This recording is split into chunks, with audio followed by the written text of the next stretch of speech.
Quand on parle des services en ligne, on pense souvent d'abord à la gratuité. C'est le cas des moteurs de recherche, des réseaux sociaux ou de la géolocalisation.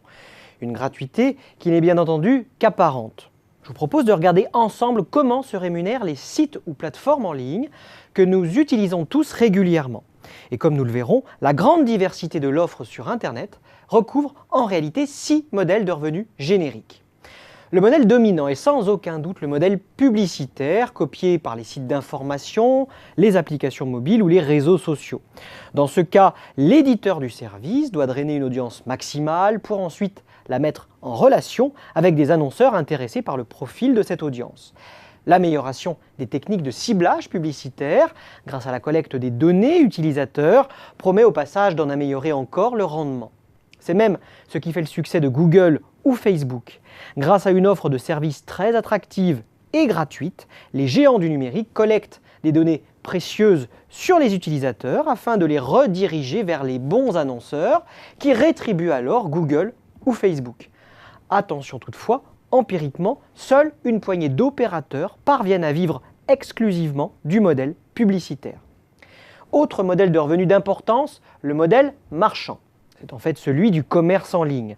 Il ne s'agit, dans sa forme la plus simple, que d'une reproduction en ligne d'une relation commerciale traditionnelle. Cependant, le modèle de revenu peut être amélioré par l'addition de multiples services payants. Je pense par exemple à la vente d'assurance ou à des services de livraison premium. Le modèle transactionnel est également très présent dans le commerce en ligne. Ici, l'intermédiaire entre le vendeur et l'acheteur est intéressé au volume de l'activité en prélevant une commission et divers frais sur les transactions. C'est le modèle des places de marché déployées par Cdiscount ou Amazon, ou encore des plateformes de réservation comme Airbnb ou Booking.com. Ce modèle inclut également les pratiques dites d'affiliation, par lesquelles des annonceurs récompensent d'autres services web selon leur capacité à rediriger du trafic vers leurs propres services. Le modèle par abonnement est un modèle particulièrement courtisé par les services web.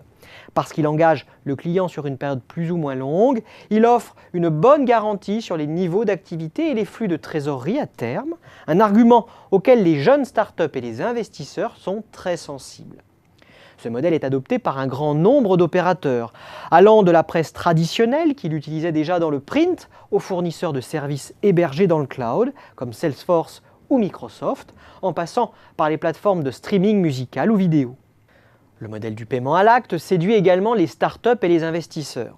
Sur ce modèle, le service collecte des revenus à chaque utilisation par le client. Un certain nombre d'articles de presse sont ainsi disponibles à l'unité, tout comme l'accès à des archives gérées par des opérateurs publics ou privés. Ce modèle cohabite le plus souvent avec le modèle de l'abonnement et du crédit d'utilisation, modèle similaire qui accorde certains avantages à l'utilisateur s'il s'engage à consommer un volume donné de services. Dernier modèle enfin, le modèle de la fondation. Il consiste pour le service à s'incarner dans une structure non lucrative visant à rendre un service d'intérêt général. Il est censé apporter une plus grande indépendance financière au service et est alimenté par des dons privés, à l'image de Wikipédia, qui disposait d'un budget d'environ 70 millions de dollars pour l'exercice 2015-2016. Alors oui, les modèles de revenus sont en apparence peu nombreux. Toutefois, ils permettent une très grande variété de stratégies de rémunération en combinant ces modèles de revenus entre eux. En outre, ne confondez pas modèle d'affaires et modèle de revenus, ce dernier n'étant qu'une composante du premier.